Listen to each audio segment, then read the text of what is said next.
Ullo? Woo? Ullo? Hopefully any of this works. The hardest part is over with. I managed to successfully go live on both Twitch and YouTube, and I was really worried about YouTube because I had to reinstall my multi-output thing, and it kept giving me an error saying that it couldn't install like a certain file, but like the error message was all in Japanese, and I couldn't read all that. But it worked, so I'll take what I can get. Hold on, something ain't right here. Something, hold on.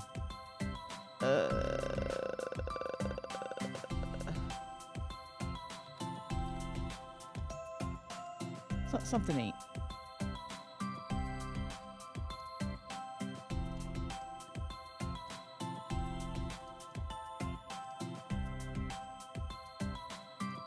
That's more like it. You'll have to live with the 0 in the background. That's more appropriate. Now, don't be scared. I'm gonna look a bit different. Just a little bit. Don't be scared. You can close your eyes if it helps. 3, 2, 1. Hello, everybody. It's me, Arktos, member number 2 of AstraLog, your locked royal. Temporarily not a big man. Keyword temporarily. I'm gonna look pretty different for a bit. What's up, guys? It's been a bit. I've been gone for what? About 6 months? Something like that. I think that's correct. I'm not very good with yapping and Zatsudan type streams. But I'm gonna try my best. I don't know how long this will be. I don't know how long I'll go for. I'm back with the milk. Sir, as you can see, my milk is kind of missing right now. I lost it.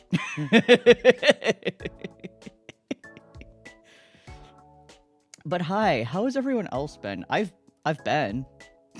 Is the best way I could put it. I don't know where I should even start with all the stories I have to tell. Everything's been quite the adventure for the last 6 months, and I know I've missed a lot. I've done a terrible job at keeping up with literally anything. Anything. I have, like, I do open, you know, my Uma socials, my Discord. I do, like, check them, but, like, I'm not attentive. Does that make sense? It's like, okay, I'll scroll for maybe 2 seconds, and then I'm too busy to just stay on top. Well, I've been too busy to just stay on top of everything. So I have no idea what's going on. Like, I was talking with Coops. I had no idea Coops was gone until the other day he saw I was coming back. He's like, yeah, I've been away too. And I'm like, oh, all right, cool. Maybe planning a collab with Coops in the future. We'll see how that works out. We got step 1 is finding any available time for me. That's been my life. Yeah, I guess I'll start at the beginning. I honestly, me stepping away for a bit, this was unplanned.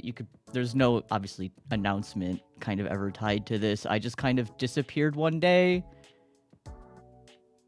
and went completely dark, right?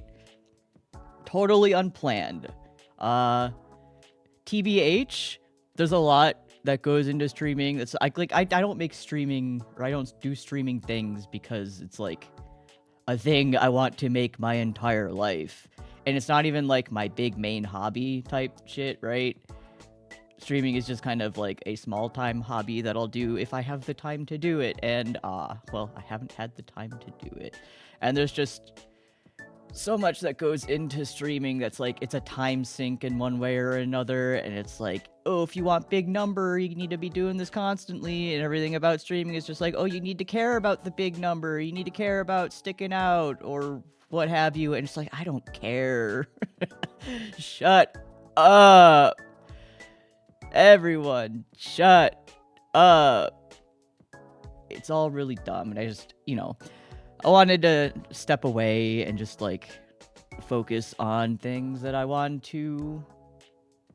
how do I word this? I wanted to step away and put my effort into things that are more aligned to, you know, my bigger hobbies and stuff like that. Yeah, let us live life. I don't care about big number. If I ever, like, I've been saying this for years, but if I ever make streaming like a full-time thing, it's probably because I'm desperate. And, well, I'm not that desperate, right? Teehee. So yeah, let's go back. Let's go back in time to, I guess, around Christmas. That's probably about when I stepped away. Oh, yeah, well, I'll get this. Christmas was kind of uneventful. It's just, I'm living closer to family now, so I didn't have to worry about catching a flight back and forth anywhere, which was nice. It does still take me a bit to actually drive to my family, though, so driving in winter weather was exciting. Like, it's not something I haven't experienced before, but this was, like, probably the biggest winter weather that I've driven through in a long time, right? And it was fun because while I was driving back home from family on Christmas, I'm pretty sure someone tried to commit, like, insurance fraud on me. So I drive home from family. It's more or less on one interstate, right? And so I'm driving. It's dark out. It's snowing like crazy. And there's hardly anyone on the road because who the hell wants to drive anywhere on that? It was either Christmas Day or the day after or something like that.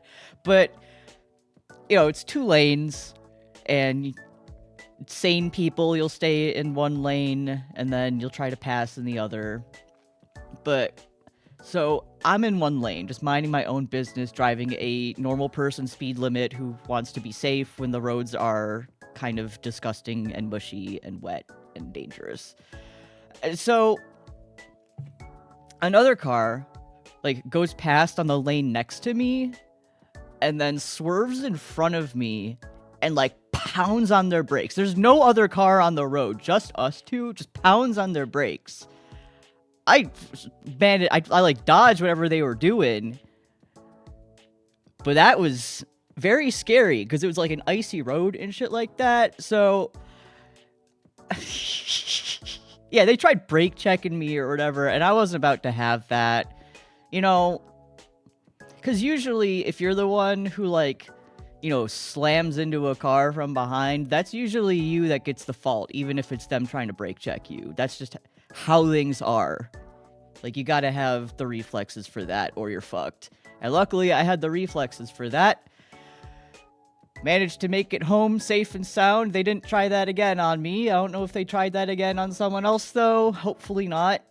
But I made it home safe. That was a very stressful drive. Was very fun in the last, like, 2 minutes of the drive home because they didn't plow, like, any of the neighborhood. So my poor, you know, short little sedan was really fighting for its life trying to make it to my garage, which I made it, luckily. So that was Christmas. Did I do anything on New Year's? I don't remember if I did anything on New Year's. I'm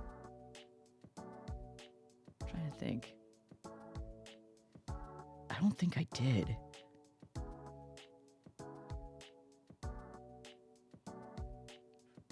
I went, it wasn't on New Year's, but I did go to a friend's hot pot party, which was fun, but that wasn't New Year's related. That was a little bit farther into the spring. I think I just sat on my ass for New Year's. I probably popped a bottle and that was it. Void Bear goes hard. Thank you. Yeah, hot pot was good. I've got, like, one of my friends lives in, like a larger apartment complex, but he's, like, friends with the owners of the complex or something like that, so they just kind of let him take advantage of, like, they got a big, open, like, recreational slash, like, socializing area, so there's, like, a kitchen, there's some pool tables, stuff like that, and he just kind of claimed it for a night for a hot pot party, and, yes, they did blow a fuse. Yes, they did blow a fuse because of the hot pots being too many plugged in. I think they had 3 different hot pots or something like that. But there were a ton of people there. It was really good, though. I could not eat spicy at the time, though, but it was still good. speaking of not eating spicy, so I don't know how much it comes across on the microphone, but I got a lisp right now. Well, I know why I have a lisp. It's because I'm missing my 2 front teeth. I think I did kind of touch upon this before I like vanished off the face of the earth, because this whole like ordeal began prior to me leaving. But okay, let me take you back to November. So back in November, I started to realize, or started to notice, that one of my front 2, like my bottom front 2 teeth, one of them started to get a little bit loose, right? And I'm like, well, that's not normal. I've been on this planet for only 30 years. And I take pretty decent care of my teeth. Like, my diet isn't the greatest, but it's also not the worst. And I also brush my teeth every single day. I never kind of miss a brushing, I think. But that's still not good. And mind you, I also hadn't been to a dentist since pre-COVID at this point, which is kind of on me. I've always kind of traditionally been one of those freaked out by the dentist kind of people. That would be human years. I'm 14 billion in space bear years, but I've only been on Earth for 30. So hopefully that clarifies. No further questions. So yeah, I hadn't been to a dentist since pre-COVID, which, yeah, that's on me, but also traditionally kind of creeped out by the dentist. And also the mix of the pandemic kind of freaked me out even more, because I don't want people like staring into my mouth when there's airborne illness. So I just kind of didn't go to a dentist. And then when COVID ended, I continued to not go to a dentist. But, you know, this was post-move and I had insurance figured out, and this tooth was starting to get loose. So I figured, all right, well, I guess it's finally time to go to a dentist, right? So I find a pretty decent place that's not too far from me, and they're very sweet there. The first nurse comes in, she's like, clean my teeth, making sure everything's looking good. They do all the x-rays and stuff like that. And they're like, all right, so you have what's called, I think it's pronounced periodontitis, which is like the bastard evil cousin of gingivitis, where instead of your gums deteriorating, it's your bones, your teeth, which is awesome. Exactly what I love to hear, right? So they're like, all right, so we got to send you to a specialist because we don't have like the equipment we need to get like a very specific scan or x-ray of your mouth or something like that. Like, they got the standard x-ray stuff, but this is like a different one. I'm not a dentist or what have you, so I don't exactly know how to elaborate on that. So I go to the specialist, and they do the scans there, and that doctor comes in, and he's like, first of all, he's like in there with a smile on his face. He's like geeking out over whatever the fuck is going on with me. And he's like, look, I know exactly what's going on with you. I can't fix this.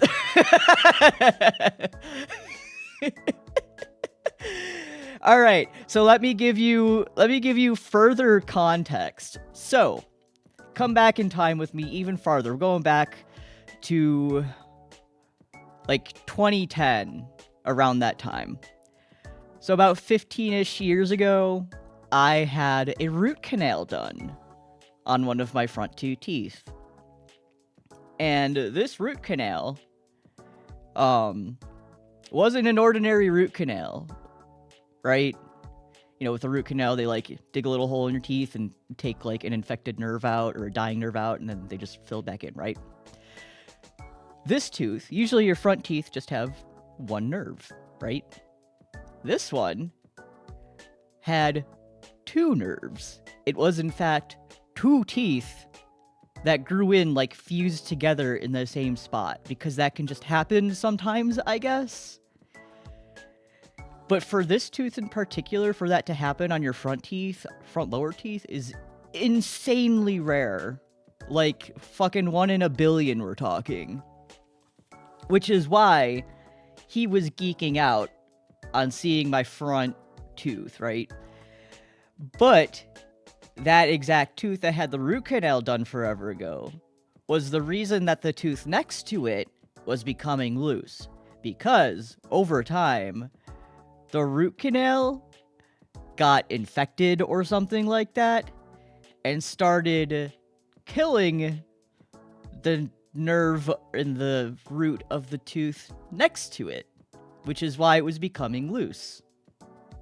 Awesome. Love to hear that, and love to hear that these teeth cannot be saved, and the only thing they can do at this point is pull them out. Love that. But, I mean, I'm sitting there like, well, you know, I'm running out of it is what it is, but it is what it is, right? So, I basically just go to that dentist or that specialist appointment for them to tell me there's nothing that they can do, so they'll send me back to my usual dentist to get the rest of everything done. Which I go and do. I go back to the dentist, I get, like, my second checkup done, and I'm like, yeah, the specialist said that he can't do anything, and you gotta yank these bad boys out. So we get started on the process of that, and it was... Oh, okay, I remember now. I remember what I did for New Year's now. Okay, I remember now. Because I had these teeth pulled on December 30th. I had them pulled on December 30th, and I remember I couldn't eat hot foods because I did go to a hot pot party, a different hot pot party that was at my neighbor's house. Because he has a big hot pot party every year, and we watch the countdown. That's right.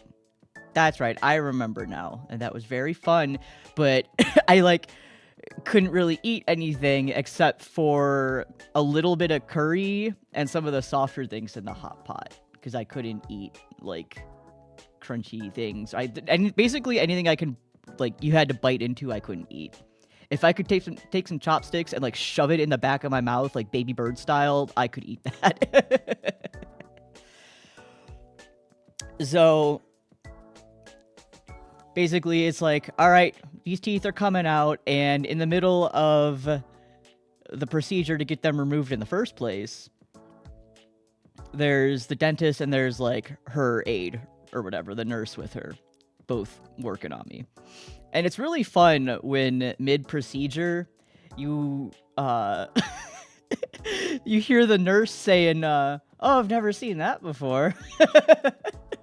Which I wish I had context for that. I wish I had the mind to have asked for context for that, but I had so much numbing shit in my mouth that, just whatever. It's like you can't really ask much when you've got every mystery tool known to mankind kind of down your throat. Okay, not actually down your throat, but, you know.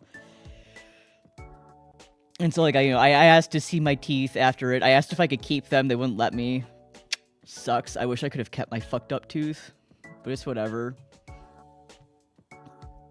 And so, you know, I got sent home, waited for that to heal, but they had to do a bone graft in the process because I was losing bones. So it's not like they could just go and put the implants in right away. It's like they gotta put in basically new fake bone into my face and then wait for that to heal up, which I've spent the last several months waiting for that to heal up. I thought medical professionals aren't supposed to exclaim like that. What do I know, brother? I thought it was funny. Like, they're very good people, in fact. So it's like, I remember, because, like, the main dentist there, she's like an Indian woman. She's got to be, like, in her 50s or something like that. But the aide is, like, kind of, like, millennial, like, a younger millennial. And so it was really funny hearing this older Indian woman, like, during my procedure being taught, like, Gen Alpha slang. Like, I remember very clearly, like, you guys know the phrase, like, oh, that's light work. Like, so as to say, oh, that's easy type thing. Like, she learned that, like, right as we went into the procedure. And so, like, as we finished my procedures, it's like you got this older Indian woman saying, oh, that was a light work. It's so good. She's so kind. Like, as much as I still kind of don't like going to the dentist, at least everyone where I am currently going has been very nice and very professional, which has been awesome. Yeah, super wholesome, super great environment there, which I'm glad for. So yeah, I spent the last several months waiting for my, like, basically step 1 of my gums to heal. And I had a denture for all of that, really. And I still have a denture. But just last week, I went in for the second big procedure of this whole shebang. And that's the part where they actually drill, like, the base parts of your future implants, like the bottom part of your implants into your mouth, right? And I think that was worse than having the teeth taken out, personally. Getting the teeth out, that was fine. Like, they put so much numbing stuff in my mouth that it was whatever. Like, I frankly didn't get that freaked out by all the noises or whatever. But having these whatevers drilled into my mouth, that was much worse. Not so much on the pain scale. Well, I guess a little bit on the pain scale. It's like they still numb your mouth, but...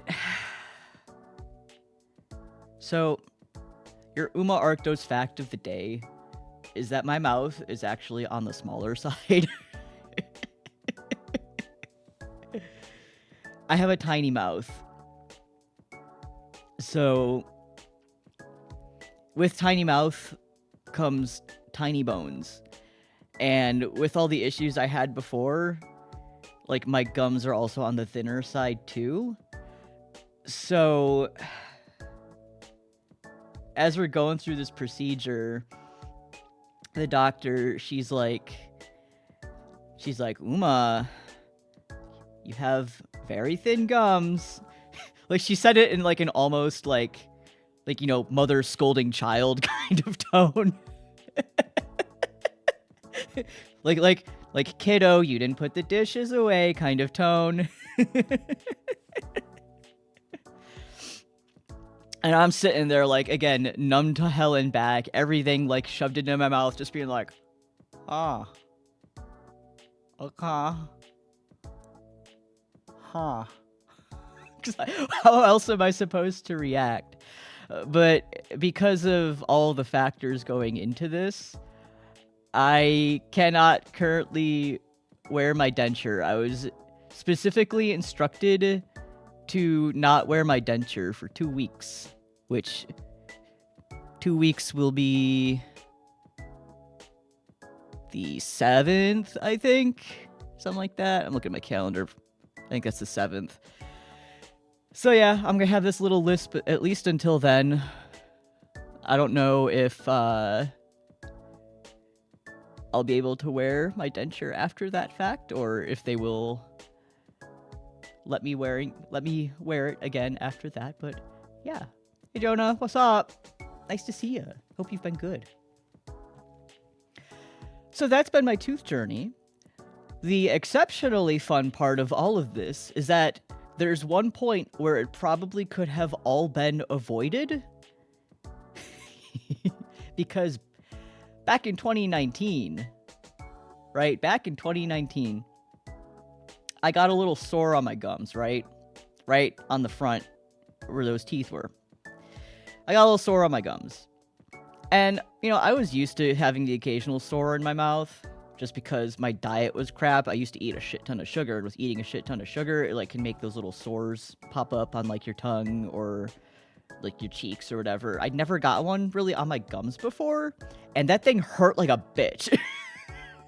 So I very much remember back in 2019, or maybe it was late 2018, not that it matters too much, but back then, I went into my dentist at the time being like, look, I've got this sore on my teeth, and it's got me in, like, excruciating pain, like, I can't really eat anything, right? So, I go in, and those dentists, they look at me, and they're like, oh, yeah, no, this is just, like, a normal sore like your other ones. You shouldn't be worried at all. It'll go away on its own. It never went away on its own. The pain stopped. So I thought it was just, like, leftover scarring or something like that, which is why it, like, was kind of still there this whole time. But no, it turns out for the entirety of those last, like, 6 years, that sore was just the outlet, like part where all the infection that was in my gums was just being let out. So all this could have been avoided if those dentists back in 2019 realized that this sore was a much worse problem. Granted, it also could have been avoided by me just going to a dentist at any point during the pandemic or like shortly after the pandemic. But hey, come on, man. Got half a mind to go and like sue them. I'm not gonna sue anybody, but damn, that pisses me off. But yeah, so my mouth is all like stitched to hell and back right now. I'm on a exclusively soft food diet. The hardest thing I can eat right now is pasta, which I mean it's still something. It's still something hearty. I'm not living solely off of yogurt and smoothies. But that's been my teeth journey. That's been a big chunk of everything going on and a big weight on my mind. And hopefully this journey will be over sooner than later. Because I think after the second procedure, it's going to be like another probably 6 months waiting for my gums to heal again. And then I'll get like the final new crowns of my teeth or whatever. I hope. Please, I hope. Oh, please, I hope. So that's been that. We all wish the best for you. Thank you. Yeah, the pandemic did kind of make us all lose our minds. The pandemic was certainly a turning point for the worse in humanity. I think we can all agree on that. I hate it here. Oh, I hate it here. Speaking of things that I hate here, so you guys know that I'm a big fan of Holostars, right? Like, for those of you who don't know the deep Arktos lore, so the reason that I got into VTubers and started VTubing in the first place was very much thanks to Orion introducing me to Holostars, right? Really, we had no idea. Shut up, Dumpling.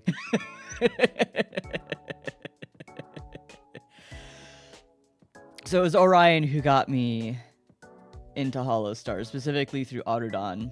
And this was back in 2021, right? And for those of you who don't follow Holostars, specifically JP, half of their JP branch has graduated. Half. And it's been pretty devastating to watch. Like, I've put a lot of my fandom time into supporting Holostars. Obviously, you don't really see it with me as Uma, but those of you who know me, like, outside of the Uma sphere, you know I put, like, a lot of my love and support and time into Holostars.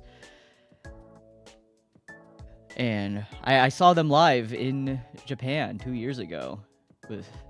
Traveled over there with Orion and everything. And I don't know, like, a big part of why I tried so hard to get to Japan and see their live then was because I was freaked out even then that you don't know if they'll have a live with all of them together like that again. Like, whether it's just, like, you know, the JP group of 9 or, like, a separate one with Uproar. Like, I made a promise to myself, specifically with the Uproar unit, that if they ever got to have a live in Japan, that I would be going. And this was Uproar live on stage. So I decided, I'm going to go. And I'm very grateful that I somehow miraculously managed to get a ticket to this impossible concert. Orion, I still feel really bad that I wasn't able to secure a second one. I mean, everyone who was there kind of knows how impossible those tickets were to get. So it's a miracle that I even got one, especially as a foreigner. But I still feel bad about that.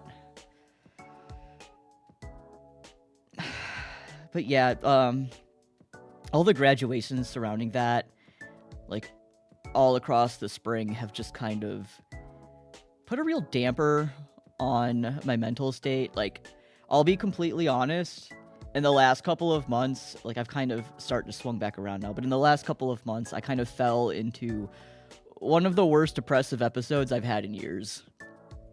It's pretty bad. Like, not to be a big downer or anything. Like, I wasn't, like, around here hurting myself or anything like that, but this was an episode where it was very hard to, like, get out of bed or focus or do anything, and it was really getting to the point where, like, it took a physical toll on my body, not willingly. Like, we're talking depressive episodes so bad that you kind of, like, it hits you in your gut, and it's like you have a constant feeling of, like, you're gonna throw up. Not to be gross, but it was feeling like that for a bit. For a good bit. And I'm mostly better now, but it still sucks. And so the first... I remember the first downsizing announcement they made. So, for those of you who aren't familiar with Holostars, they are basically the male branch Undercover Corp. So you got Hololive, which is all your girls, and then you've got Holostars, which is all your guys, right? And I remember I was actually at Anime Boston when the first downsizing announcement came. And I was there actually staying with some of my friends who are also Holostars fans. Starman, as the fan base is called. And I remember waking up, I think it was Saturday of the convention? Friday or Saturday. No, it was Friday. It was Friday. I remember because I wasn't in cosplay. It was Friday.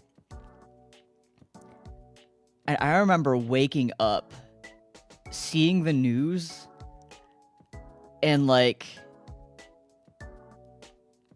I didn't know what to do. Like, I stood in the shower when I was getting myself ready for the con and just, like, cried.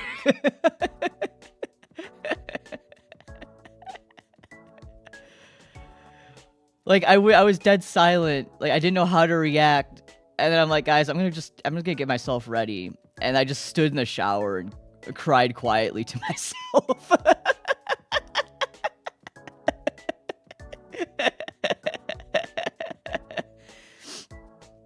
So that was fun.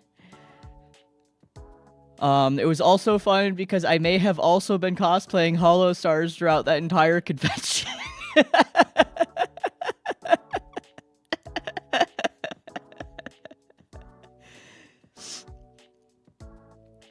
Look, a shitty company ain't gonna stop me from supporting some good boys, right?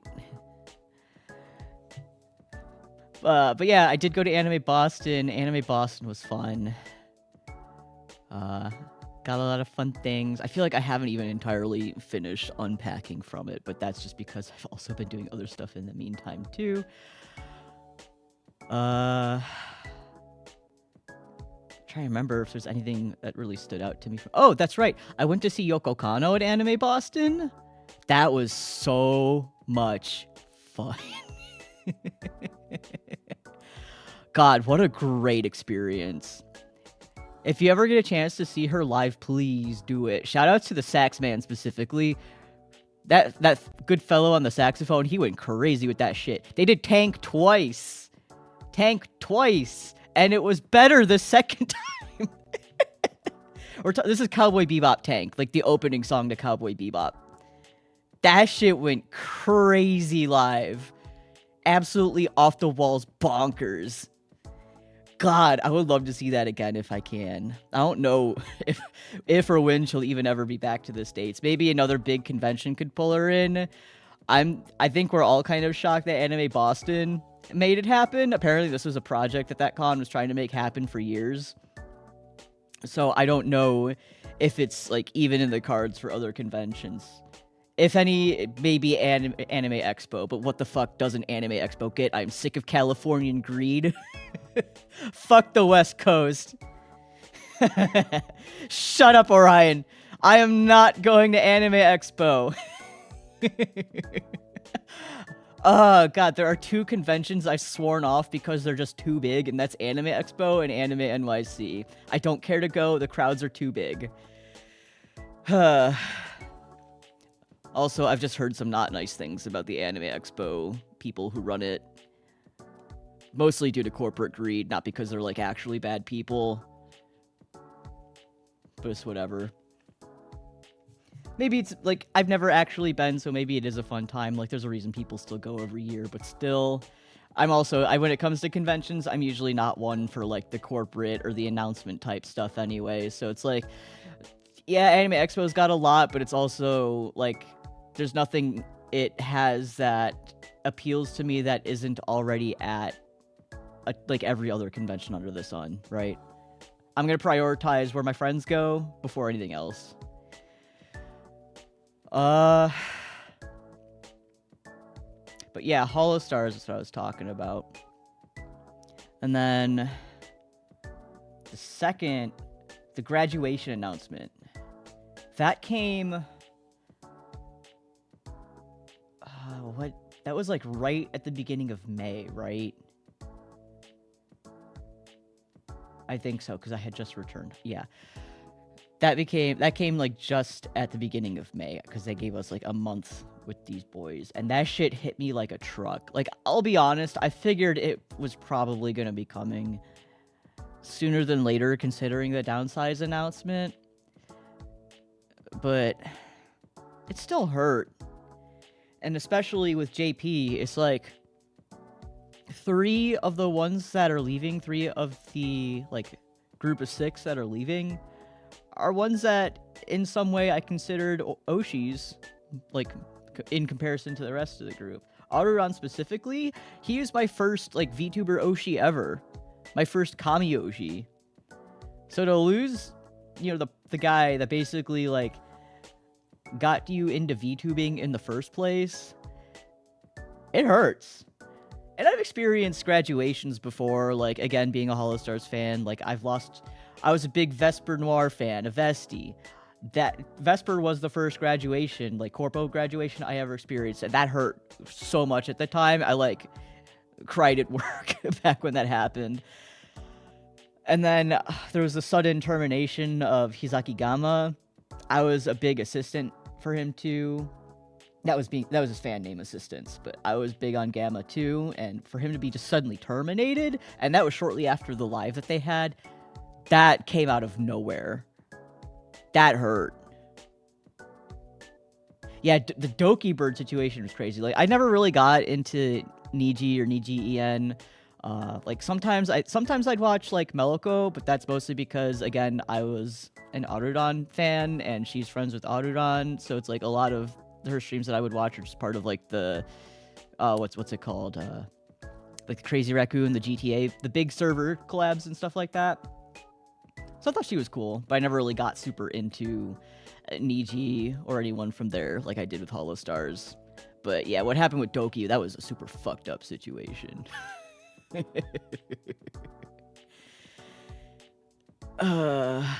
Yeah, the pizza fam. And then with their graduations, all their graduation times were, mind you, at like 6 a.m. for me because of the time difference between me and Japan. So waking up at 6 a.m. on work days, mind you. Waking up at 6 a.m. to cry my eyes out for some funny little anime role players on the internet who changed my life. It's been exhausting. It's been very exhausting. God. I hope y'all, if you haven't watched Minase Ryo's graduation live, please do it. I'm begging you. I am on my knees. Go watch him, and then go find him. Wink. Minase Ryo, the man that you are. I'm happy for the most part. The graduates seem to be doing pretty well for themselves, which, I mean, it's always a relief. Like, ultimately, corporate VTubing is a job. And as they say, like, if your job sucks, hit the bricks. And with Cover kind of kicking them out, more or less, it's like, why? What reason do they have to stay if Cover's not going to even support them to do the things that they want to do, right? And it's like, the more I think about it, the more fucked up it feels. Hey, what's up, May? It's like, the more I think about it, the more fucked up it feels, because it's like, you're a company. You're a company. And at that point, you're just kind of like not treating them like they are part of a company, right? What's the appeal of a company if you're not gonna give them anything that an indie can't already do, right? Or if you're going to treat them like shit, if you're not going to give them resources, support them in getting resources, help them with funding or anything like that. Like, that's so fucked up for... I don't know if it's the same way with Hololive, but it's always been this way for Holostars. They basically need to fund their own, like, lives or music projects. And it's like... You're a company. You're a company. You as a company should be taking steps to... support your talent, support your employees to prove that you are a step above the rest of your competition, and you're clearly not doing this. Hello? Oh, that's right. Autodon hitting the vape for that. I'm glad, like, at least, like, Autodon's always had a good sense of humor. Like, his graduation streams... He did his actual graduation stream, and then right after that, he did a members-only one, which I watched because I was a member. He did a members-only one. It's like the whole time, it didn't even feel like a final stream. It just felt like a normal, usual just chatting. Because he was in pretty good spirits basically the entire time, and he's just chatting it like he usually would. But yeah, go watch Rio's live. That dude he's so crazy talented, and Cover fumbled all these guys, especially Rika. Cover fumbled all of them. Okay, sorry, I thought I had a message.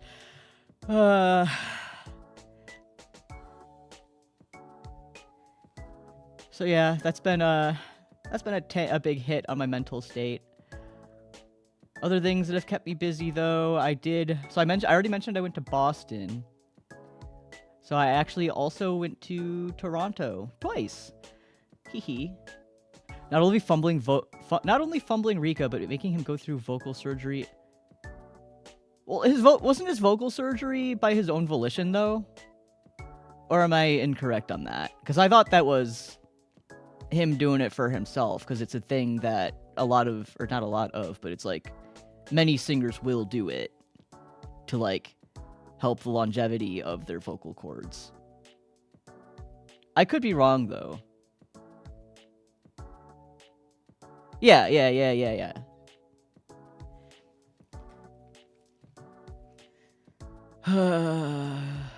But yeah, I went to Toronto twice. The first one was actually for Anime North. I'm gonna say some not nice things about Anime North. Sorry, Toronto. I had been to Anime North in the past before. For serious, I thought it was from Overwork. No, I think Dumpling. I think that surgery in particular is just like there are risk factors involved with it, and he's well aware of those risk factors. Like if they don't help his cords, like there's the potential to actually make things worse. But he recovered just fine, because I remember that was a big worry for him prior to moving on. So, no, that was I'm pretty sure that was of his own volition, and not because Cover wanted him to, per se. But anyway, I went to Anime North. That's a big anime con up in Toronto. And I've been to Anime North once, back in 2018, I think. And mind you, I didn't care for it much when I went in 2018, and a lot of what I didn't and still don't like Anime North is be designed professionally. Yeah, see, like, clearly Niji's doing something right. I know a lot of people might disagree with that sentiment, but like they still got, some banger professional singers, and a lot of their streamers do pop off, and like there's a lot of people that are still comfortable going to the company, so it's like, I don't know, what do I know? Again, I'm not a Niji guy, but clearly they're still doing something right. But yeah, a lot of why I don't like Anime North is because of the venue itself. If you've never been to Anime North, it's basically the venue is Toronto's really shitty excuse of a convention center that is two separate buildings with like 5 equally sized large parking lots surrounding it, and then a hotel across the street. Yeah, with very, very heavy lanes of traffic, mind you, because this is also right next to the Toronto airport. So you can imagine the traffic. First of all, I drove to this con. And I say this as someone who lives in the US of A. Toronto is the single worst city I have ever driven in. And I mean that with all the hate in my heart. I mean that with all the hate in my heart. Toronto is the worst city I have ever driven in. You think American highways are like, haha, just one more lane type shit bad?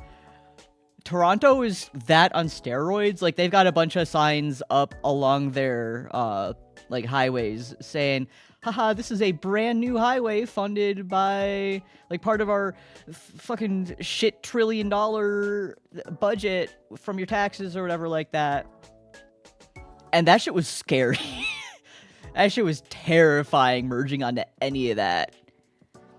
Like, even when there was low traffic and no construction, it's like the people were driving like such psychopaths that I was scared for my life. And I say this as someone who has lived like in and around large, like notable large American cities and driven around them. Toronto is bad.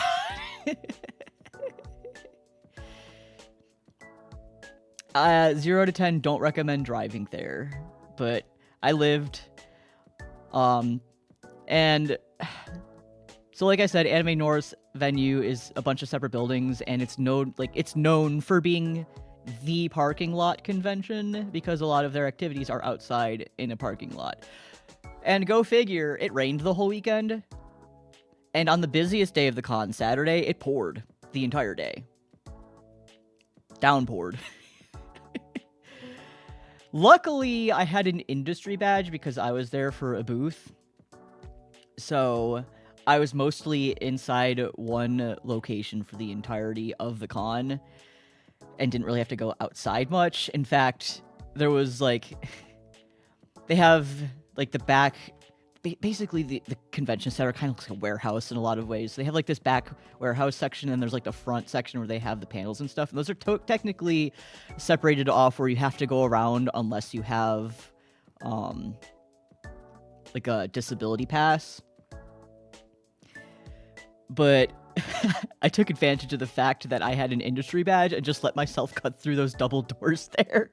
So the security kept letting me through, which was great because the closest bathrooms in the like industry hall I was in, because it's connected to the vendor hall in Artist Alley, those bathrooms were just a fucking sopping wet, disgusting mess the entire weekend.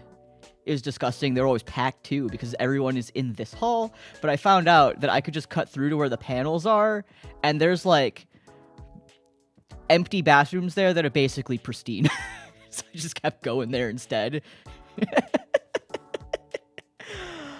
But on the Saturday of the con where it was pouring, it's like I tried to walk through the Artist Alley for a little bit. I made it through maybe a third of the Artist Alley before the crowds were just too much to handle. It was hot. Everyone was wet, so it was humid. You couldn't breathe. And it's like, I know I'm a pretty big guy, so it's like I can kind of power through the crowd pretty easily, but even that was just too much. Mind you, I was also wearing a cosplay with a big coat on it, which didn't help. But I just couldn't do it. And then, because the weather was so shit, it actually took out a cell tower by the convention center. So if you wanted to, like, use your phone, send messages, or shit, even, God forbid, you try to buy anything with a card, like, none of the card readers are working because there's no signal, you were just fucked out of luck. And my dumbass forgot to stop at a currency exchange after crossing the border. So I didn't have any CAD on me. I just had a bunch of USD that was basically fucking useless there. So I couldn't use my card at all. It was fixed by the next day. Actually, it was kind of mostly fixed by the time Artist Alley was closing, because I did do a small walkthrough right before it closed and there were less people there. But even then, I didn't really get to do much. So most of my perusing the artists and vendors was on Sunday right when they opened, because it was much less busy then. But that was horrible. And there was at one point, because I did go to a cosplay meetup on the Saturday of the con when I was wearing my cosplay. And usually the cosplay meetups are outside. So at first, I walked to approximately where this cosplay meetup would have been, which is outside of the front building to the convention center. So I stayed I went under the underpass, or the little entryway they have, and then I walked inside to see if there's anyone around there that was maybe there for the meetup, and there was nobody. I get a message from my friend. Miraculously, this message comes through. It's like, hey, they moved all of the meetups to Building B. Mind you, I'm at the front of Building A. Building B is all the way behind Building A. To walk there is a mile-long walk around this building in the rain. I don't know how much that is in kilometers. Just know it's a really fucking long walk. It takes you 15 minutes to walk there in the rain outside. And I had a giant prop too, a giant foam prop. So you got me, my bulky cosplay, my giant prop, and I do have an umbrella, but that was miserable. So I walk there, I get in, and luckily it's this is inside and it's a pretty big and open space because it's next to the registration area. And so I walk in, the staff, they point me to yeah, there's that meetup that you're looking for. I get there and there's fucking nobody there. There's maybe 6 cosplayers at most. And the host for this meetup, she didn't know how to project her voice at all, so no one could hear her even when there were 5 people. Granted, I think a lot of the noise was also coming from the meetup that was right next to us that was much bigger. I don't remember what it was. It might have been Final Fantasy. Maybe. Either way, it's a much bigger meetup. So I basically went to that meetup, saw my friend, got maybe 1 picture, and there was no point in staying. So I walked all the way back to Building A, still in the rain. And I walk in, I start walking into Building A, and they gotta check your badge and make all that shit.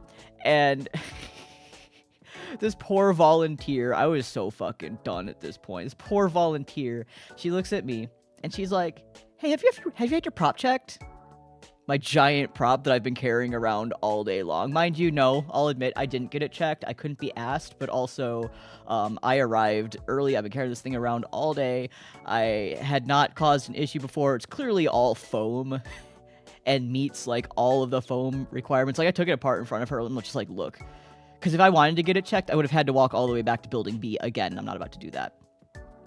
And I'm look, I got an industry badge. I'm supposed to be in this hall. I took my prop apart right in front of her. I'm if I just leave this in pieces behind my booth, because I'm done carrying this around, is that okay? And she looks at me. I've got I'm dripping wet. I'm dripping, sopping wet. Prop falling apart. She just looks at me. She's like, look, I'm not getting paid. Go ahead. This poor girl. Oh, God. Okay, so I also remembered another thing that pissed me off about Anime North. Unfortunately, Anime North is a victim of understaffing, like most conventions are, but Anime North is kind of like a very bad case of it, it seems. So, a lot of their security is like... It's a mix of volunteers and like paid security for the venue, but there's a lot of not communication going on between all of them, right? So as we get there, this was midday Friday because setup went until 5 p.m. on Friday. So we get there, and we're trying to figure out where the hell we're even supposed to enter to go and set up, because the email doesn't exactly give a map. It just kind of tells us what building we're in, which is building A, right? However, this entire building is like, there's a bunch of garage entrances on the side of it, and then some smaller pedestrian entrances. And none of them really specify which entrance is for what thing, right? So we're going the direction that we think we should be going, and then one of their security stops us and says, hey guys, you can't go past this point without a badge, right? And we're like, oh, okay, we are industry, we're looking for getting our industry badges, right? And so she points us back towards building B. Because we're headed towards building A. She's pointing towards building B. We're like, oh, okay, so we'll head that way if that's where we should be going. So we start walking towards building B. And, like, the only thing back there is the attendee registration. There's no industry in there. Okay, so we just walked all this way for nothing. So we start walking all the way back towards building A. And luckily this is Friday and it's not raining on Friday. So we walk all the way back towards building A. And we walk past that same security checkpoint that they stopped us earlier. We just kept walking. They didn't stop us that time. We walk all the way back. And then we get to the entrance that we now assume we're supposed to be at, right? And another security stops us. And she says, hey, you can't go past this point without a badge. And we're like, hey, we're industry. We're supposed to be setting up in here. And like we pull up the email that we had, the confirmation that says, yes, we're with this group. We get our badges and set up in this building. And we're like, is that not this building? And she's like, it is, but you can't go past this point without a badge. And it's like, how are we supposed to enter the building without a badge if our badges are in the building, right? How does this make sense? And it's like, she's just doing her job, what she's been told. So it's like, we can't really fault her for that. It's like, clearly there's miscommunication going on. She's like, if you call the person that you're in contact with, like, maybe we can work something out. So we try calling him. He doesn't pick up because, of course, he's busy doing staff shit, stuff that actually matters more than a couple of people who can't get their badges. And then, like, another group that's also supposed to be setting up comes and, like, rolls up next to us. And they're, like, also evidently confused. So this poor security woman, she's just like, all right, you know what? I'll let one of your group in. So we let, like our president in through the entrance so she can go and try to figure out what's going on. She goes in. And she's, like, running every which way through this building, trying to figure out where the hell we're supposed to pick up our industry badges. And apparently, this is according to her, because she was in the building, I was still standing outside, but according to her, the only people who seemed to have any idea where to get our badges were the cops. Not the security, not the volunteers, not the staff, the police. How does that make sense? Like it's good that the police are informed, but, like, why aren't the people relevant to the event that are running the event not informed? So she gets our badges. I think they, like, didn't even care how many badges she took, because she took, like, 6 badges and we only needed 4.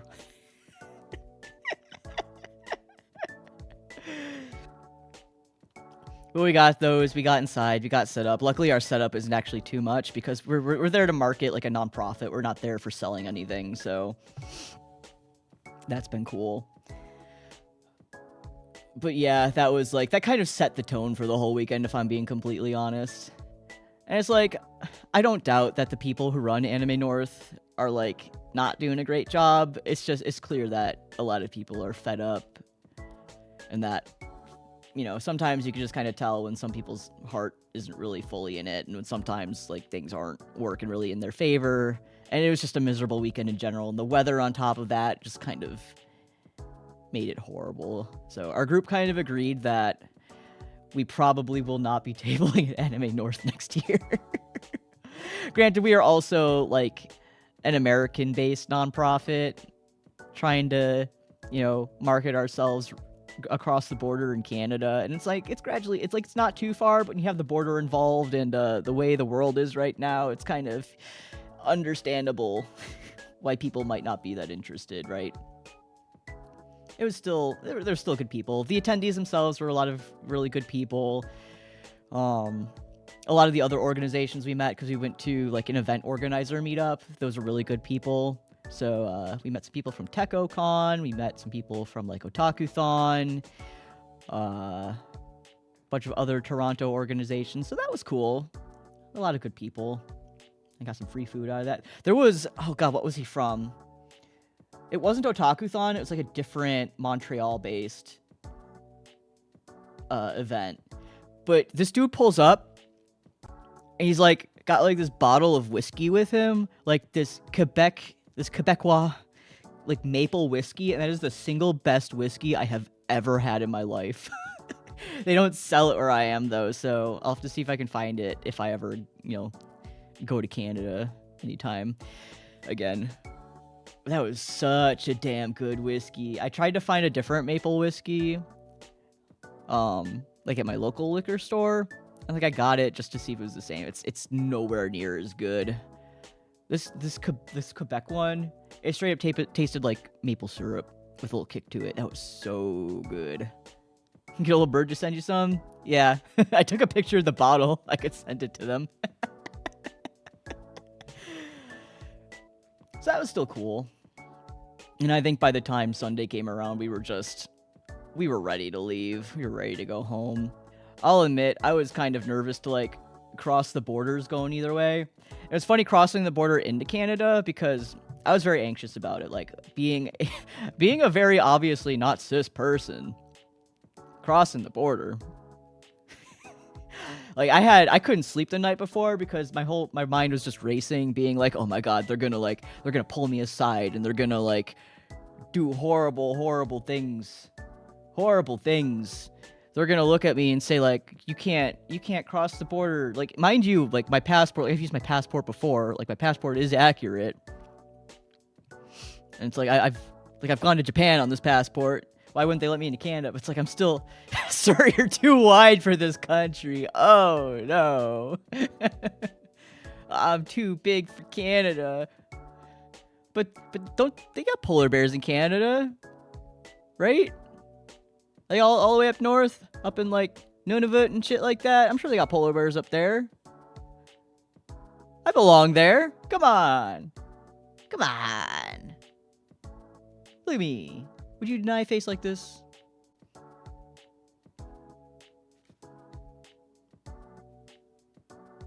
Granted, you can't really see my face, but whatever. It was the time I had to cross the border, and my sister said, don't say or seem nervous, and I proceeded to say, oh god, that was me on the way back for some godforsaken reason, crossing back from Canada into the United States, right? Because he asked me, like, alright, so what's your purpose for being here? And I'm like, oh, I'm just oh no, he asked me what my nationality was. And it's like, you know me, you've been listening to me for like the last hour-ish. It's like, you could tell I got like a little bit of a stutter. Sometimes my mouth moves faster than my brain can actually form words. And it took me like fucking 3 different times to say United States of America. Mind you, that was still much easier than that was still a very easy border crossing, because like the guy, he's just like, he was a very friendly man. He's just like, all right, I'm just returning home. I'm just going home. It's very easy to prove that considering my passport is already United States. But for some godforsaken reason, I was sitting there like I was there like U.S. of America, United States of America.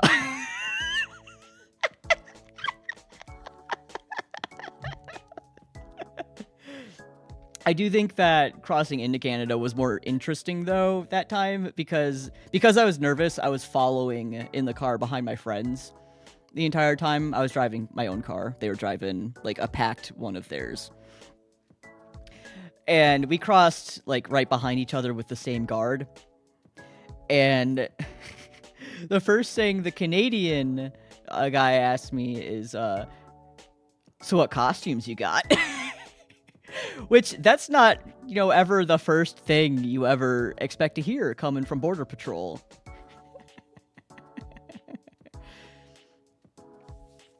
That's not ever the first thing you expect to hear from Border Patrol. So I was sitting there, taken aback for a hot second, not knowing what to do. And I'm like, you know what VTubers are?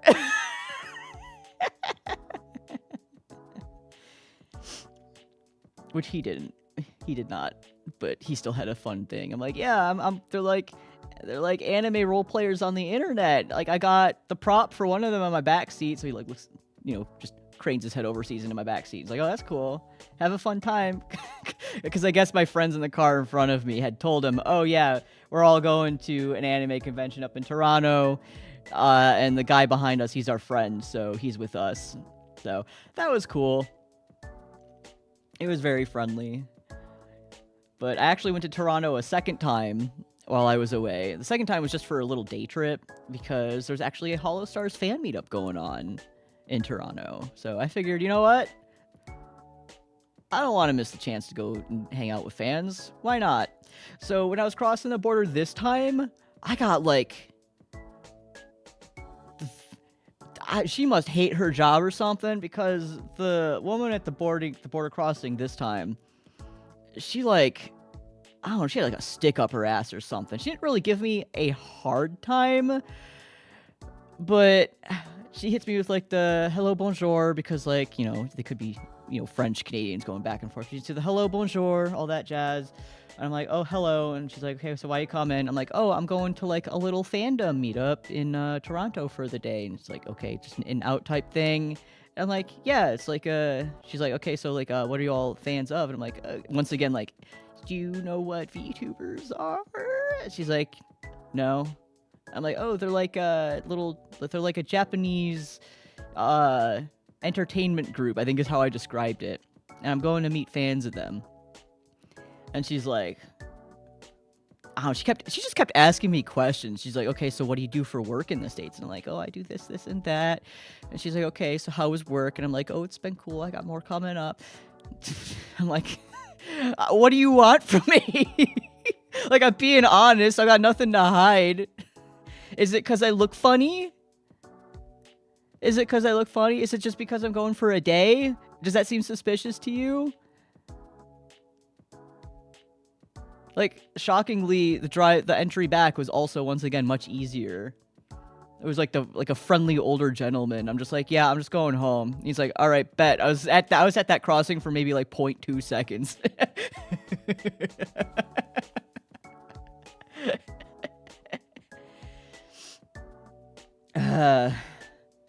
So yeah, hopefully no more border crossings for a bit.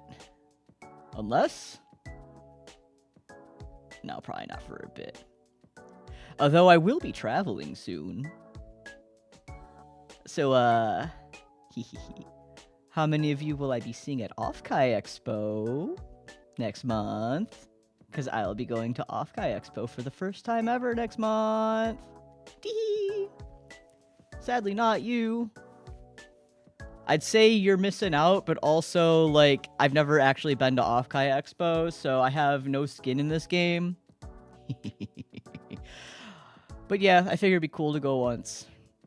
I'm worried that it might be a bit too party con for my taste, because I'm actually not the big fan of, like, party cons. Like, I stopped going to Colossal Con because it's too party con for my taste. I was once asked how I knew my Canadian friends, and I freaked the fuck out and blurted out games, and the officer asked what kind of games. Minecraft. Oh yes, the Canadian friends I met over Minecraft. Hey, it's not impossible.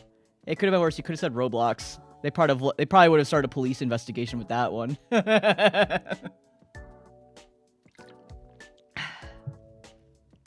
yeah, I'm going to Off-Kai Expo. I don't really know what to expect with it. I'm mostly going to hang out. I've been working on cosplays, so I'll be cosplaying Crimson Ruse from Hollow Stars, and also indie VTuber Liminal Lark. I'm working on that one.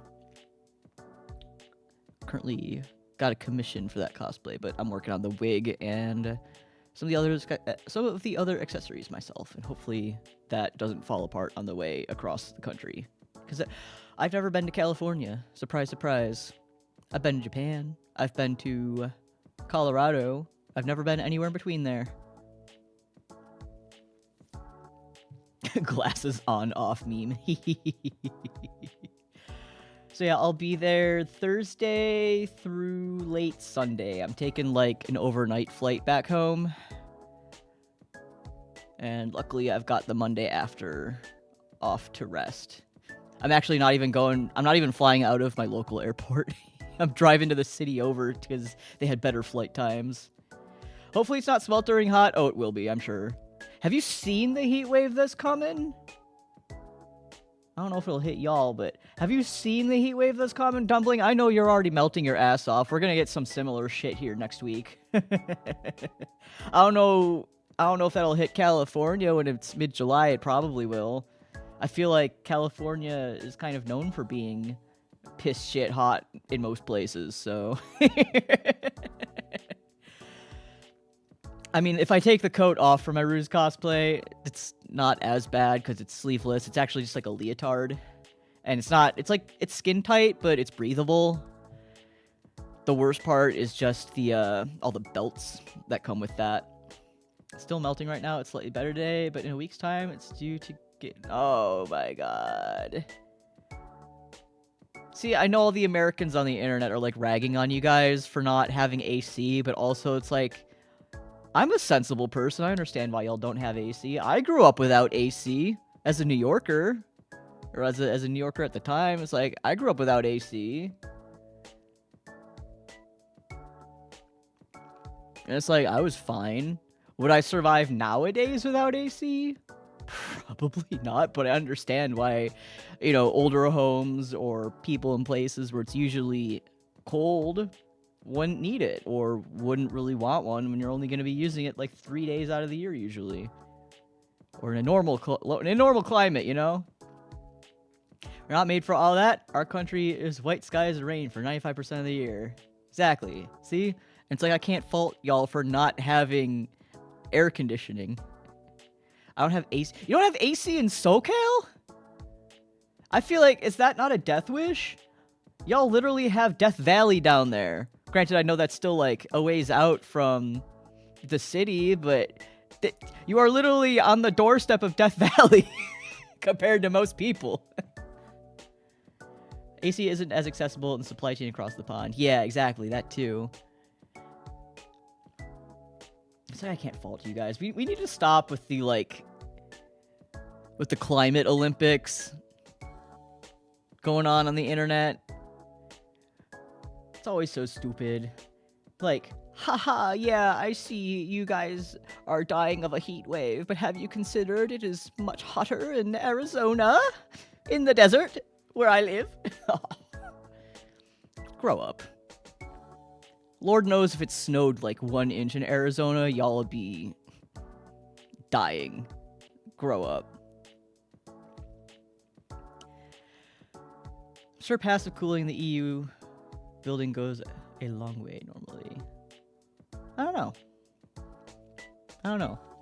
Clearly Dumpling's going through it. Clearly all of my European friends are going through it. I'd probably be going through it too if I didn't have any of that stuff. It's like I lived in a hot place for quite a few years too, and part of why I moved away from hot place was so I could no longer have to deal with hot, so I would not survive. You guys wouldn't survive in the States. We wouldn't! That's the point!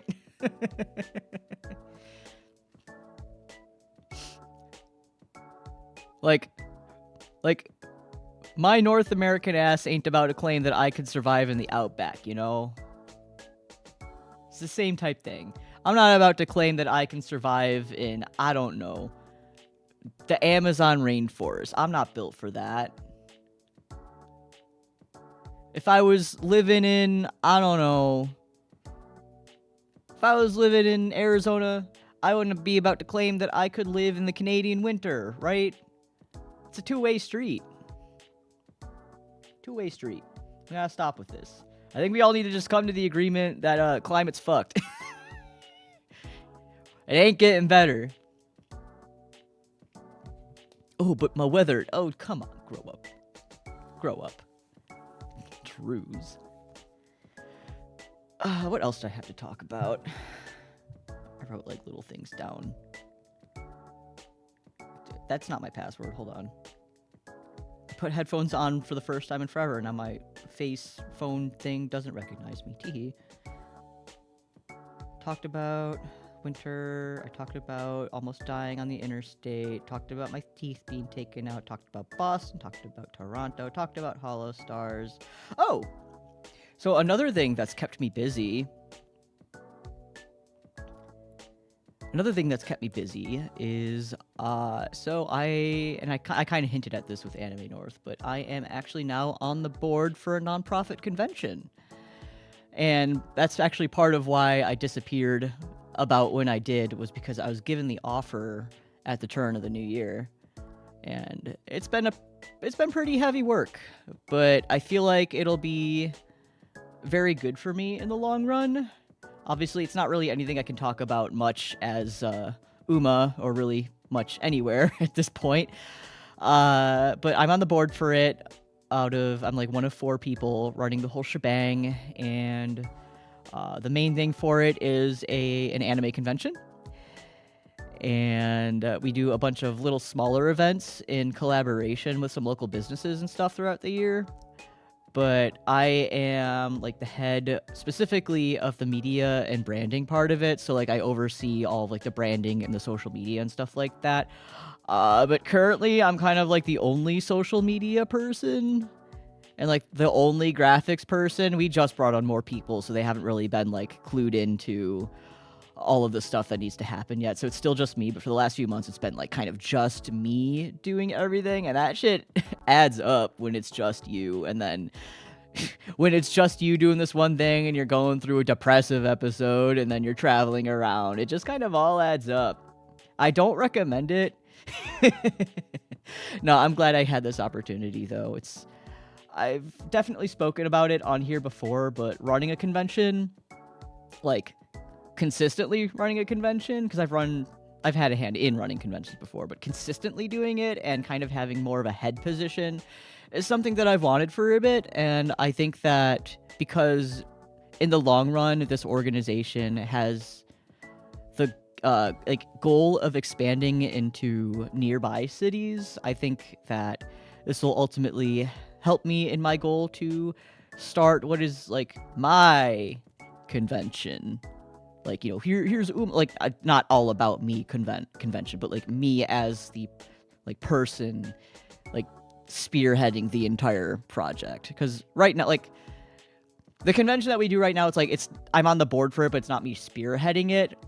It's been kind of my dream to be the, like, head person of one for a bit, if that makes sense.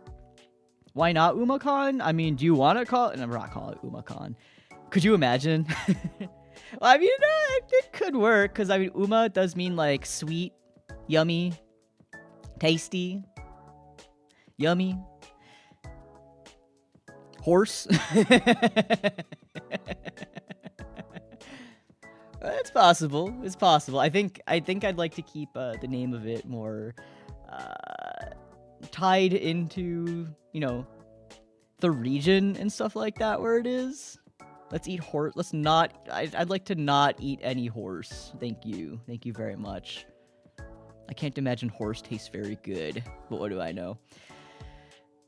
I mean, I don't know. We don't still have a name for it yet. Like, I have a group of people that are, like wanting to help with this, and some people are already on the staff for the nonprofit organization, which is nice. Because step 1 is just getting people onto staff. Step 2 is going to be forming the committee that would actually see this happen. So, expect earliest 2028. Earliest. It's a slow process, and the president of the nonprofit, she's very, her hobby is business. I'm being dead serious. Her hobby is business. Like, she loves spreadsheets. She loves organizing stuff. She loves running things. But that also makes her very particular about a lot of businessy things. So that can be a bit of a slog at times. No disrespect to her. Like, she's correct for that, because we obviously don't want to do anything wrong in the eyes of the law. And Lord knows that I'm clueless to most of this stuff. Very much so. So, yeah, we'll see. I really want to make it happen, even if it's just once. Unfortunately, and this isn't just exclusive to where I am, but kind of at least across North America, there have been a lot of these little pop-up trade shows that really take advantage of the communities that they show up in. Like, you'll see, like, here's city name Anime Fest. Here's city name PokeCon. Those keep popping up. They're actually all run by the same group, the same for-profit group, and they're not really doing much to actually support the communities that they're in. And it puts a thorn in my side. In fact, the guy, you didn't hear it from me, but I've heard pretty sour things about the fellow actually behind all of those. So I know most people are pretty clueless to happenings like that, or don't particularly care, but I care. And I feel that if I can do something to give people something that they don't necessarily know that they're missing out on, so they'll realize, hey, there's something even better here. Like, if I can make that happen, that'd be pretty good. Pretty good, too. There's a lot of other struggling cons in my area, too, so I feel that, if people don't want to run them anymore, and they're not really seeing the support, or if they need to close, like, shutter or something like that, then I'll be their mercy kill, so to speak. I'm good friends with people who run them. It's been a struggle. Sometimes your event is just around for so long that it makes so many enemies, or the staff turnover rate is just so much that it becomes unsustainable, or like maybe the better days are behind you, and it's just people losing the stamina for it. It sucks. It's like you do really still want to support it and see it go, but sometimes you just gotta take things out back and put them down, even if you don't want to. So that's that. That's been keeping me busy for a bit, and frankly, that will continue to keep me busy until forever. My board position contractually lasts 4 years, so. And then even longer if I decide to run again and people like me enough that they vote me back in.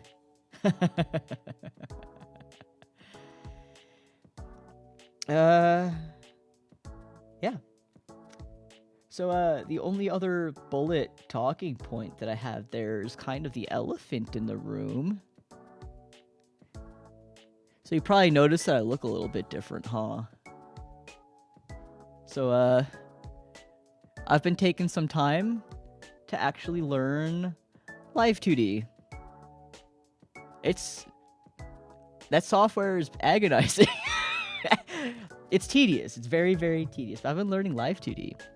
So this is actually a model that I built on my own. 100%. This isn't actually the first one that I've done, though. This was one that I put together in an evening just because I wanted one that I could actually stream with that kind of shows some work done. So let me show you what I got going on here.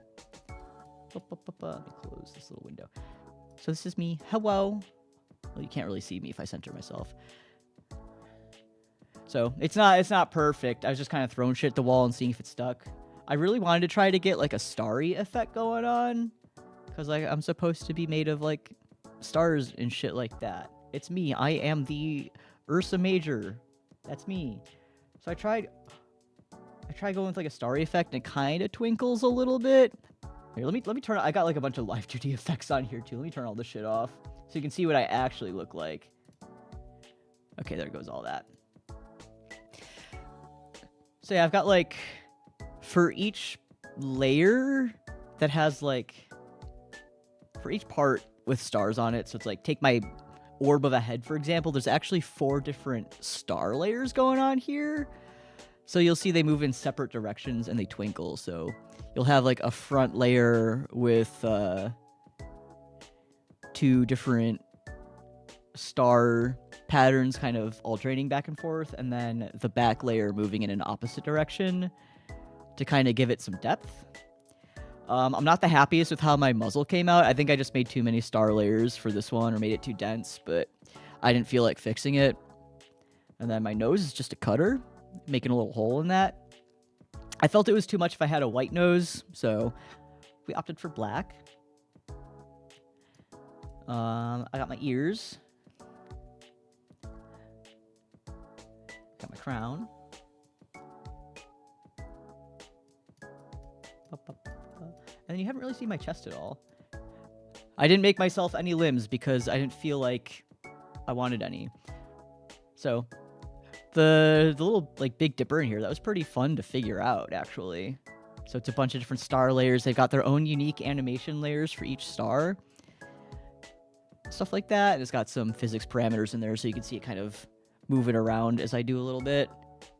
I feel like with the Live 2D stuff, or at least within Live 2D software, it's more easier to like see the parameters at work, because I feel like when you move IRL, like you can't move as exaggerated. Even with like fully like cartoon-ass puppet moving, you can't really even see it. And yeah, you can kind of see like I got my scars kind of in here too. A little bit, kind of cutting the same way, similar to my nose. Actually, I don't think I fully cut it through the right way, but whatever. Whatever. I tried my best. Turn these effects back on. Yeah, I feel like it looks a little bit better with a little bit of zest provided by VTube Studio. So yeah, with that said, hey, do you guys want a little preview of something? You guys want a little preview of something? Do you guys want a little secret that I definitely will not post about after stream? I don't want to make a new scene. No, I don't want to delete my sound. That'd be terrible. You guys want a little something? Ori, Sela, you already know what this something is. Hold on. Let me call this that. Hopefully they didn't just blast your ears out if you heard my computer. Alright, where'd I put it? You guys want to see a thing? Oh, why are you so big? Oh, holy shit, you're massive. Oh my god, hold on. Oh, it's so big. Why is it so big? Why are you so big? Hold on, I'm like scaling this thing down so much. Oh my god. It's so big. I'm surprised it didn't like crash OBS with how big this is. Scaling. Oh, scaling. Alright, and I'm gonna move myself a tiny bit. I'm gonna go over here. Alright. You guys wanna see a thing? Ready? Are you ready? I don't think you're ready. Are you ready? Okay, that's all you got. I died. There you go. Oh my god, I fucked up the layers. I I didn't check the layering before I flattened it. Okay, ignore that, like, it's sitting in a pool of blood or whatever, but, I'm working on something. Something relevant to learning Live 2D. It looks pretty familiar, but also pretty different, huh? Yeah? Yeah? Yeah. I'm in here playing with dolls now.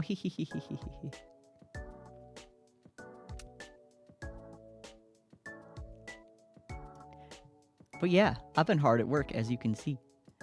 Expect late summer, yes. Late summer, yes. Perhaps. I might be reborn into a new man. So familiar, yet so different. Much the same, yet so much of a stranger. Will you guys love me if I look a little different? Oh, what am I talking about? Y'all are watching me right now. I've never looked more different in my life.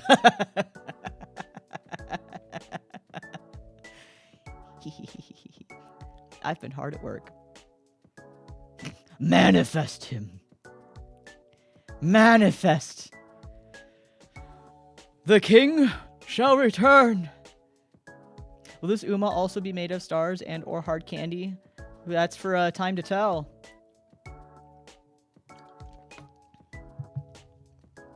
Just remember, us and AstraLog can kind of just be whatever we want to be. Built however we want to be built. Such is the nature of characters that are simply ideas built upon the concepts of constellations. Right? I could be a beautiful woman if you wanted me to be. If I wanted me to be. But I don't want to be. I could though. I could be your next waifu. But I'm not. I'll let you imagine that though. I'm not stopping you.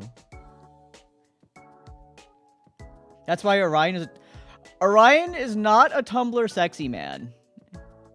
Except for that time I photoshopped him to look like the Onceler. That was different. Genderbent Uma, when we had Genderbent Uma. April Fool's like 3 years ago. I played Mother Simulator. It was just one stream. I think I even lost the file. I think that was before my computer shit the bed and I lost my old hard drive, so I don't have the file for it anymore. But it was Mother Simulator. Let me check. Do I have that still? I don't think I do.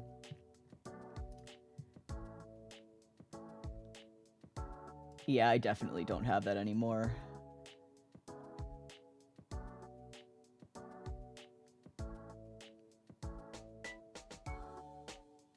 Hey, you know what I do have, though? Alright, no more looking at this. You know what I do have, though? Where is it? Where is it? Where'd it go?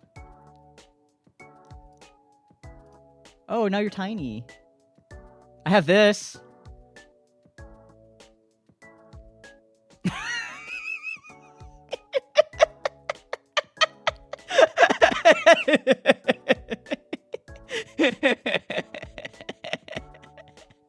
Photoshop is my passion.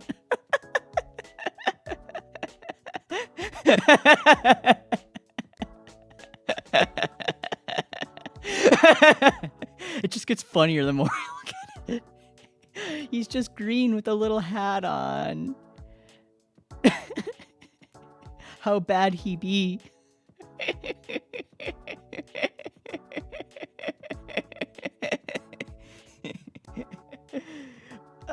Oh, what else do I have sitting here in my files? I got this. Oh, hold on. That's not the right window. I have this.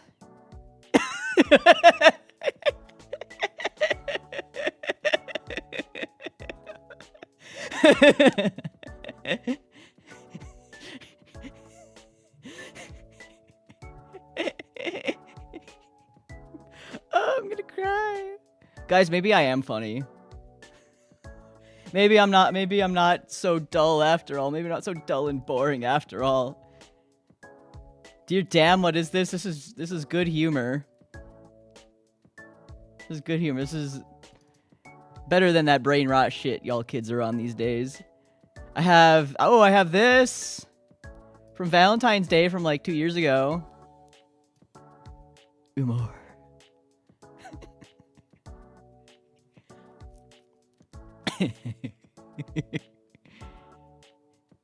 It's good. It's really good.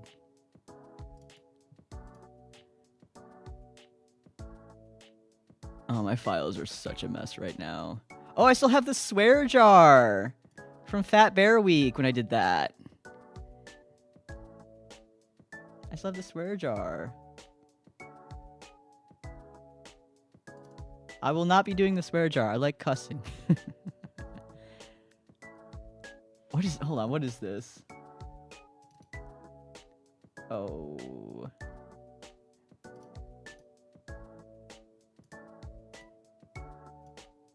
Me when my computer works again. OMG, finally my computer works again. Orion escalator today at 9:35 p.m. You still have all that stuff on your about page, by the way? What about page? On Twitch? I don't when was the last time I even touched my Twitch? I'm gonna be honest, I don't remember.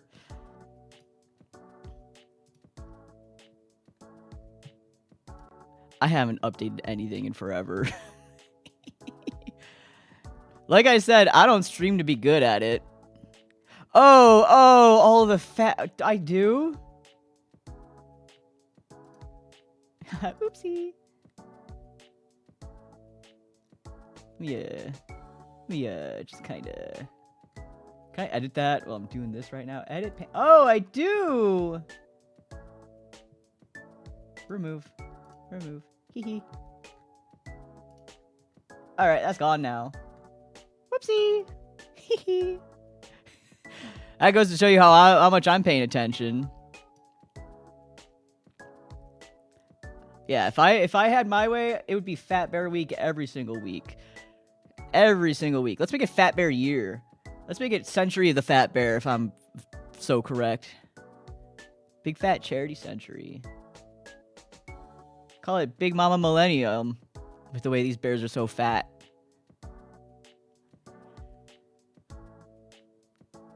Dude, my sister keeps talking about, like, maybe moving to Alaska or something. And I'm like, girl, if you move, like, anywhere close to Katmai, you could expect me at your doorstep, because Katmai is the park that does Fat Bear Week. If you move anywhere close to Katmai, I will be there. Very excited about that. Anyway. Yeah, I've kind of run out of things to talk about now. Let me see the Orion Slay Umates. Do you have them? Oh, I do! Hold on. I do have those.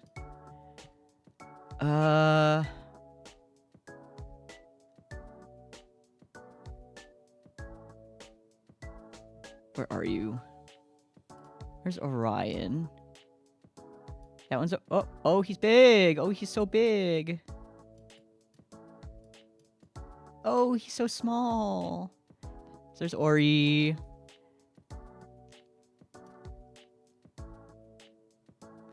Any games or anime or anything you're looking for? Games. Anyone want to play Mecha Chameleon with me? I bought it, but I've been absent. So, I don't know who has it or if anyone wants to play. Shit, we could even, like, play it right now if you want. I haven't played it because I've had no one to play with. Tee hee. I want to play so bad. I got that. I want to play more Orange Juice. I got one of the DLCs for Orange Juice. I'd be happy to play that again. I've been playing Pokopia while I've been gone, so I did like the story mode of that. I haven't done any of the DLC or the new updates or whatever yet, though. But I have played Pokopia. That's easily like one of the greatest Pokemon games of all times. Oh, let me get the Sele one up for you, Dumpling. Where are you? There's Mr. Estrella. So yeah, I want to play Mecha Chameleon. I've like had such a riot watching everyone else play it. I'm just like, I want to play it so bad.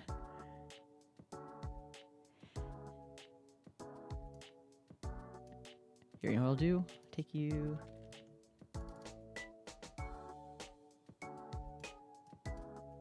Oh! does change both of them. Hold on.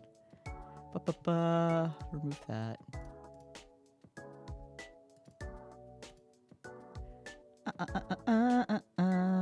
Yep, we'll do this one because I have this one.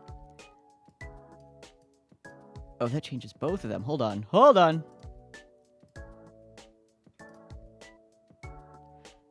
I'm just messing everything up right now. Image. Okay. Browse.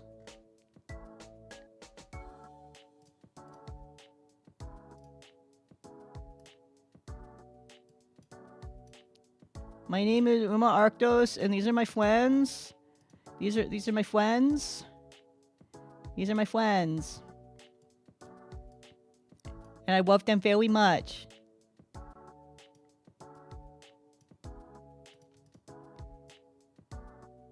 Put Orion on the drums. Come on now. We all know Orion gets the viola.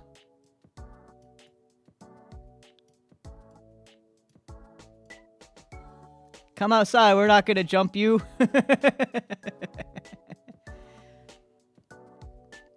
My name Umar Arktos, these are my friends. But yeah, I've like kind of run out of things to talk about. Seen so many fun clips and bought it, but haven't set anything up yet. I literally just bought it last night. Like, I watched collabs, and then, like, I watched one other streamer play with a bunch of people. I'm like, alright, I'm just gonna bite the bullet. It's only $5. I don't want to play it so bad. So if y'all are down, I'm down. Teehee. Yeah. I don't really got anything else, though. I don't got anything else. Let's see what's going on. Any of you have updates for me? Any big news I missed while I've been in the mines, in the trenches, or whatever? Because I haven't seen anything happening in like the last 8,000 years. You died, but you lived. I love to hear that. We love living. I love living. Usually. News come out. We love Uma. Big if huge. Big if huge.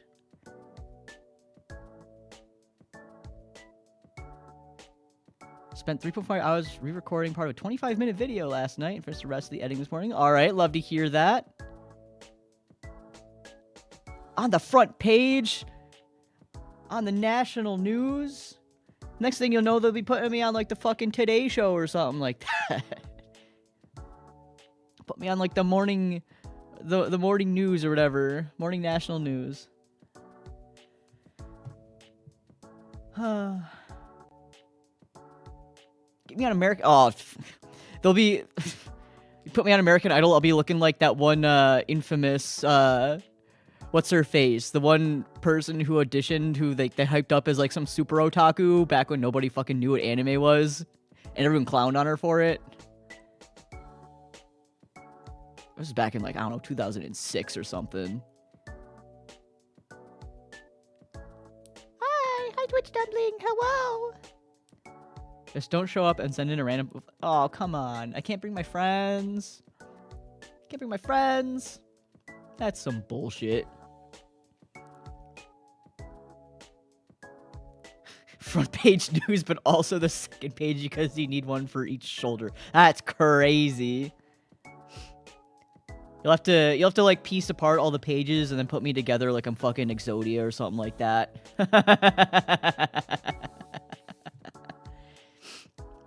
Welcome to Wide News.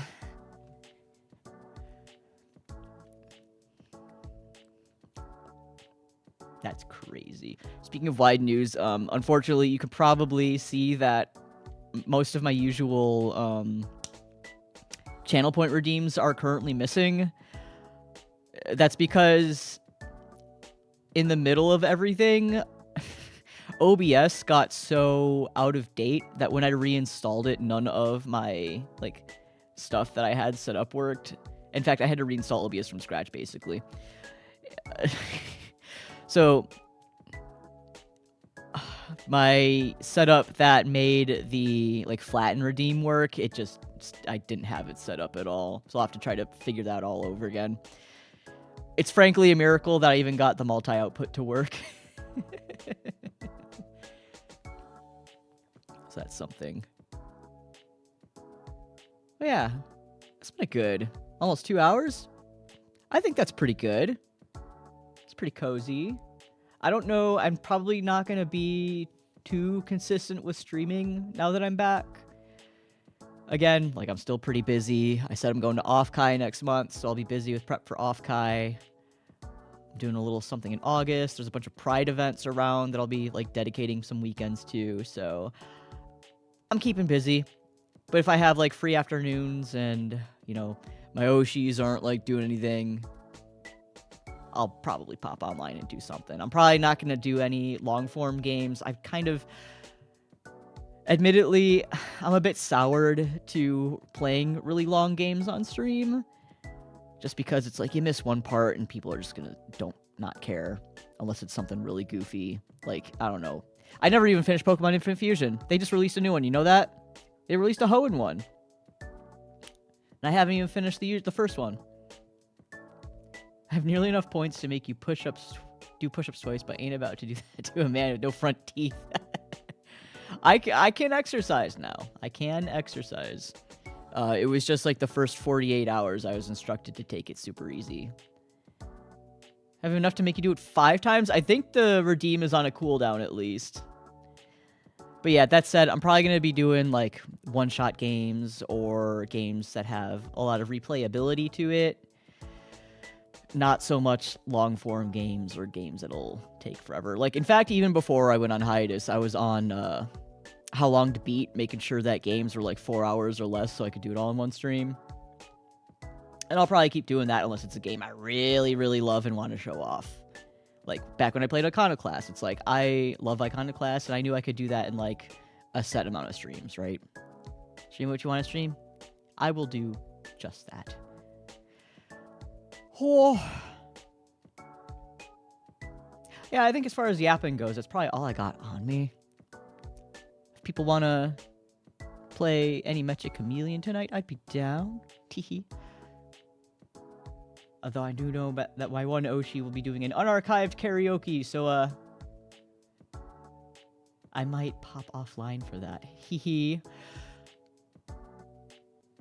Yeah, I think that's all I got, though. 2 hours, I think it's a pretty good yap. Otherwise, I'm just going to be sitting here in a circle of, I think that's all I've got. Here's one more thing to bounce off of. That's all I've got. Here's one more thing to bounce off of. That, etc., etc. Aw, Dumpling, thanks for the bits. Thank you for the bits. Thank you. Yeah. Cool. Well, I appreciate everyone who stopped by for this. It's nice to see people hanging around still. Hope y'all didn't miss me too much. Hehe. I don't know, like I said, when my next stream will be. What it will be. No schedules. Not that I ever really did much of those in the first place. Yeah. I did miss you too much, though. Well, don't. If you look up at the night sky, well, no, it's... You won't always see me. Ursa Major is not always guaranteed in the night sky, so, I will not always be there. But the idea of me is there. Thought about texting you, but didn't want about... You can message me whenever. I'm always... Like I said, I've been lurking, at least, while I've been gone a little bit. So I've been checking messages. Whether I have the capacity to reply is a different issue, but, like, anyone can always message you whenever. I will always guarantee to read it. If it's, like, anything hyper important, just tell me that it's, like, hyper important, right? Otherwise, I'm gonna, like, read it. I know that you... it's like, I read it, I know that you care, but, the depressive episode of the last several months has made it very hard to respond. I'm sure people understand, but now that I'm back, I'm going to try to do a better job of it. Because I'm well aware I've done a pretty terrible job at responding to people when needed sometimes. Outside of things that are, like, incredibly important to IRL happenings and all that, and work and whatnot. But yeah. Cool. I'm gonna probably peace out of here then. It's been 2 hours. It's nice talking to everyone. I'm gonna go and put some slop in my mouth, because that's all I can eat. I'll probably have like a pudding cup or some yogurt or something. Cool. It's nice talking to everybody. Yeah. I love you all. A little fat wet kiss for you all. I probably shouldn't do that. That's probably bad for my teeth, but whatever. I'll catch y'all later. Cool. So, good night, everybody.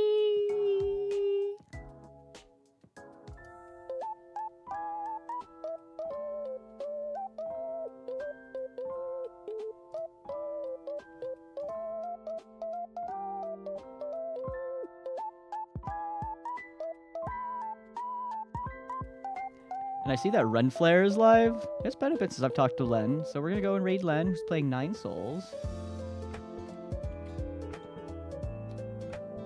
Yeah, there we go. Oh, it looks like he's just yapping right now too. So we're gonna go do that, start our little raid, and get shit going. Yeah, that's right. I got my voice working on the end screen.